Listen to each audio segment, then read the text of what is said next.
Yeah, that's right, Gio. There's going to be two big things we want to look at for the Hokies offense coming up this Saturday.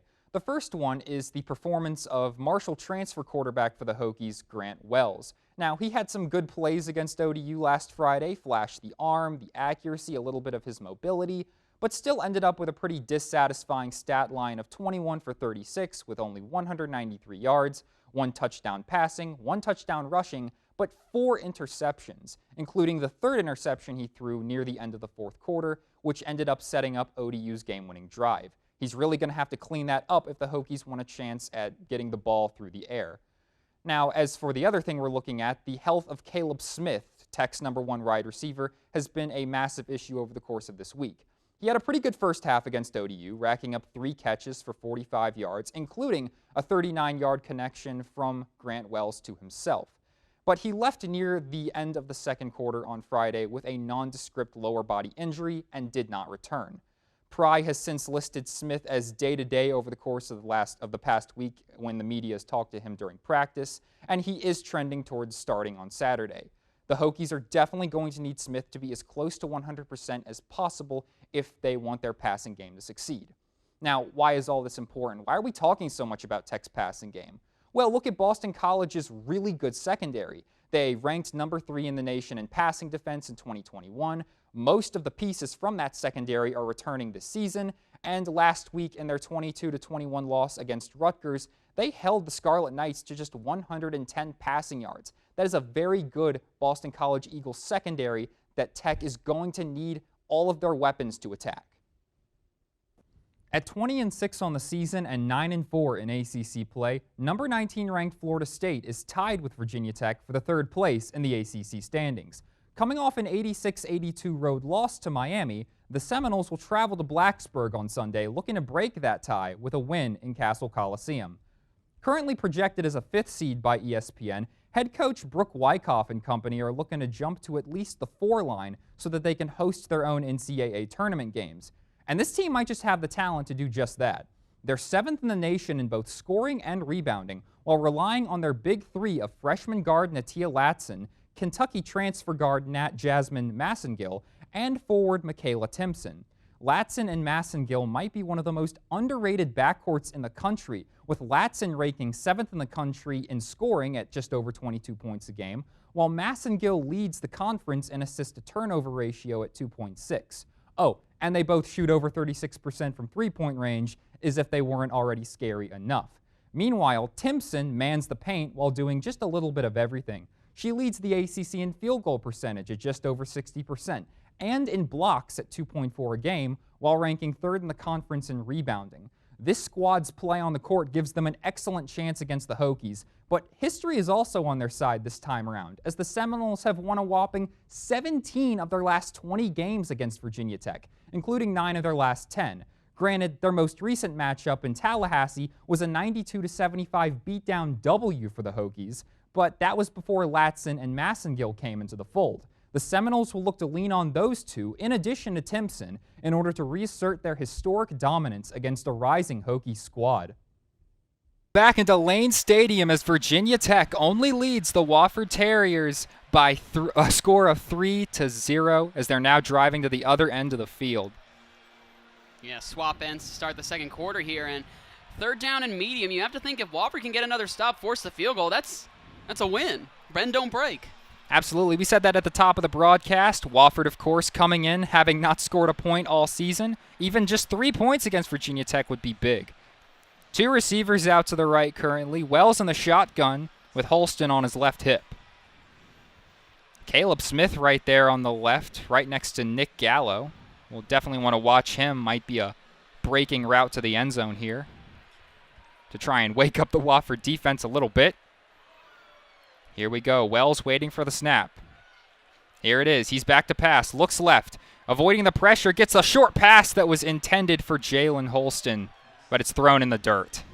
Couldn't tell if that was intended for Jalen Holston, but maybe Jaden Blue breaking across the middle on the crossing route. Yeah, the 2 looks like a 0. You're right, partner. That was Jaden Blue. And that pass, they brought pressure from the outside. That's where the pressure has come from Wofford. It's come off the right or the left side. Not a lot coming from up the center. And it forced the incompletion. So it'll be 4th and 5 from the Hokies 24. Another kick attempt for Will Ross. Made his first today for the first score of the game. We'll see how this one goes as the kick is up, and it is through right down the middle. Hokies take a 6-0 advantage early in the second quarter. And you know what? Even though the Hokies, they got the field goal there, so they got points out of that drive, but this is what we were talking about. That has to feel like a win for Wofford. It's still a one-score game here early on in the second. Yeah, that's right. I mean, you come into what is a surprisingly packed Lane Stadium today for an FCS opponent, and, I mean, this is a hard place to play. And an 11 a.m. kickoff at that. Absolutely. 11 a.m. kickoff, like you said. It's a hard place to play regardless of what game you're playing in, what part of the year. I mean, this has got to feel like a win for Wofford, as you said. Just absolutely excellent performance here, specifically on defense. They've generated a lot of pressure. As we will prep for the kick. It'll be once again.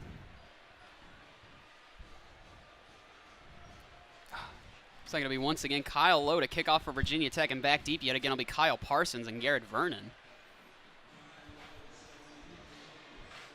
Kick just about set. Kyle Lowe getting back for the kick. Wofford trying to get this ball back and maybe get something in the end zone. They take the lead. Here's the kick. Bit low. It'll make its way to the end zone. It'll be waved off by the return man. That's Kyle Parsons. That's something else that Coach Brent Pry talked about following that Week 1 loss to ODU. Felt like they had they had given up too many kick returns. Just loves his guys to put it through the back of the end zone, and Kyle Lowe has done that twice today. Don't even give him the opportunity to return it. That's certainly sound logic.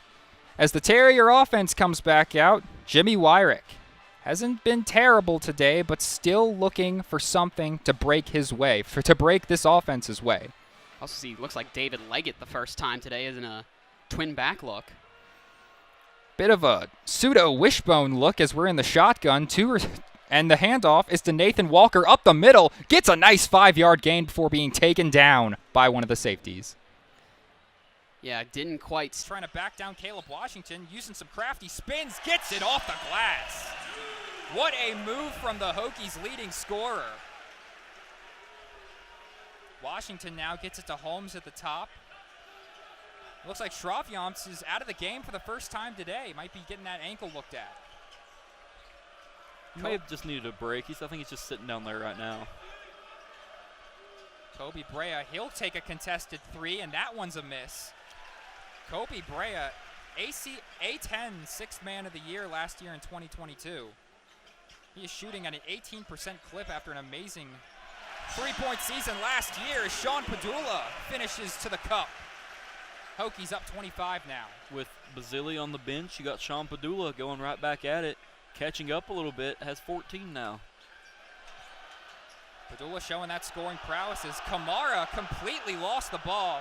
Fans wanted a turnover as they thought he stepped out. Excuse me, Padula now has 16. Trying to get it to Holmes, but Padula swipes the pass away. He wants to run. Finds Maddox on the left side. Off the front iron. Washington is quick to the ball, and Maddox flings him down to the ground for a foul. Maddox can't seem to figure out that shot this year, man. Let's see, Maddox, he shot plenty today. He's currently 1 for 4. As I've mentioned a couple times, he is shooting at 24%, 6 of 25 coming in. I mean, he's made 1 3 today, and it was the one that was wide open. We are at the 11-12 point of the second half. Hokies up 56-31. They are already in the bonus. Dayton going to the line after that foul from Maddox on Washington. Because the refs are reviewing something down there. Don't know if they're looking like a 2 versus a 3 or something like that, but while the other side of the court's getting cleaned up by some of the towel guys, another ref is down there reviewing something. And we'll see what that something is shortly, hopefully, as Washington awaits the ball.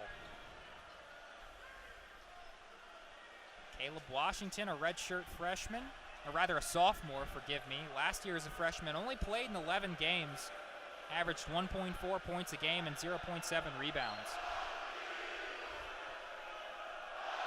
as the Castle Guard has a Let's Go Hokies chant cooking. Started by Justin Mutz. He misses the first one of the one-and-one, and Maddox gets the rebound. Mutz, who just started that chant, now has the ball at the top. And I'd award that miss to Justin Mutz. Got the crowd pumped up for them to distract him for the free throw. Amziel, now Kamara on Padula. He'll get a screen from Basili at the top. Couture trying to work around Washington. What a dunk! Oh! Hunter Couture, you are clear for takeoff. He had one at UNC, and now he's got one against Dayton. Another miss, Basili on the rebound. And Couture has got the crowd in it as the Hokies are up 58-31. And you said exactly what I was going to say. That's 2 games in a row now that Couture has just got up and put it on someone's head. Couture now with the ball. Mutz trying to work in on, that's Holmes right there, trying to go baseline, loses the ball though. Who touched it last? Looks like it's going to stay on this end. We are back with the fourth quarter here in Carmichael Arena in Chapel Hill. And the heroics of Kayla McPherson to get the steal and put Carolina up by 3, courtesy of a fast break basket. Yeah, I mean, that was huge. Not even just, to add 2 points to score, but momentum. That was massive for the Tar Heels. Momentum has been a seesaw in these last 2 quarters. We'll see if that continues as Kelly fails to get it. Usby on the rebound. Couldn't get her short shot to go. Couldn't get the rebound back. Amor pushing it up the floor. She'll back away now, trying to put the moves on Paris. Now out to Kayana Traylor. Traylor at the top of the key. Now to Soul. McPherson on her. She's been great on defense tonight. Amor with the ball being guarded by Paris. Carolina up 45-42. Not even a minute into the fourth quarter. Soul will have it swiped from her. They're going to say that ball was off McPherson. My goodness, McPherson has been in the passing lanes tonight. Georgia Amor and Elizabeth Kitley have yet to come out of this game, Colby, but they need them to stay in and play well. Amor looking for a 3, and the shot clock's going to expire as Deasia Gregg's 3-point won't count. Third time today, Virginia Tech has lost, has not known what the shot clock is, and that's 3 turnovers for them. Costly. Absent-minded turnovers for Virginia Tech. That is going to be their 17th of the night. One of the best teams at taking care of the ball. North Carolina has flipped that script tonight. Usby working on Gregg. She'll drive right. Swiped away from her. They get it up to Traylor. She's working in transition, so slow it down. Traylor trying to get it into Kitley. Kitley turns around. She's double-teamed immediately. Guarded well by Chitenge. Or rather, Poole. Kitley fading away. She gets the bucket. Good defense by Poole. Better offense from Kitley. They need more.